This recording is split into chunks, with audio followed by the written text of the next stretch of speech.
شعبہ Urdu school of humanities university of Hyderabad کے زیر اہتمام 3 روزہ قومی سیمینار بعنوان سنسکرت اور اردو کی مشترکہ لسانی، ادبی اور ثقافتی وراثت آڈیٹوریم اسکول آف ہیومینٹیز میں منعقد ہوا۔ 3 روزہ سیمینار کا آج اختتام عمل میں آیا۔ 3 روزہ سیمینار میں ہندوستان کے مختلف یونیورسٹیوں سے پروفیسرز اور دانشوروں نے شرکت کی۔ سیمینار کا افتتاح یونیورسٹی کے vice chancellor professor B J Rao نے کیا تھا۔ صدر شعبہ اردو پروفیسر سید فضل اللہ مکرم، سیمینار کے کنوینر ڈاکٹر نشاط احمد و دیگر مہمانوں نے 3 روزہ سیمینار پر اپنے خیالات کا اظہار کیا۔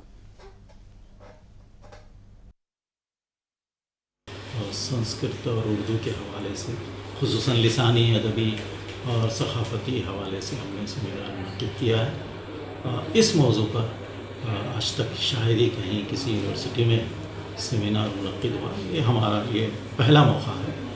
29 یونیورسٹیز سے اور 17 یا 18 کالجز سے ہم نے مختلف ماہرین ادب کو ہم نے اس سیمینار میں مدعو کیا ہے، اور سب سے بڑی چیز اس سیمینار کی خاصیت یہ ہے کہ سیمینار میں جو موضوعات لیے جاتے ہیں ان موضوعات کی تکرار یا ریپیٹیشن نہ ہو۔ سنسکرت کا رشتہ جو اردو کے ساتھ تھا، اور یہاں پہ مختلف علاقوں سے آئے ہوئے اسکالرس نے پیپر پروجیکٹ کیے اور یہ دیکھنے کی کوشش کی کہ اردو کا رشتہ جو ہے سنسکرت کے ساتھ کتنا ہے۔ یونیورسٹی آف حیدرآباد کو مبارکباد دیتا ہوں کہ بہت ہی اچھے موضوع پر، اور جس پر ابھی تک کوئی کام نہیں ہوا تھا، کہ اردو اور سنسکرت کی جو مشترکہ وراثت ہے لسانی، ادبی اور ثقافتی حوالے سے، مجھے لگ رہا ہے کہ بہت ہی بڑا اچھا موضوع ہے۔ حیدرآباد کی زمین سے آج ایک ایسی شروعات ہوئی ہے جو پورے دیش کے لیے ایک تحریک بننے والی ہے۔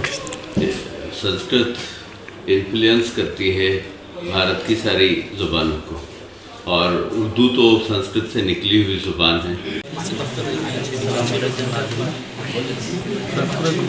دنیا کی قدیم زبان ہے، اس میں علم و ادب کا بہت ہی ذخیرہ ہے، اور اردو کو جو ہے آج قارئین تک پہنچانا ہماری ذمہ داری ہے۔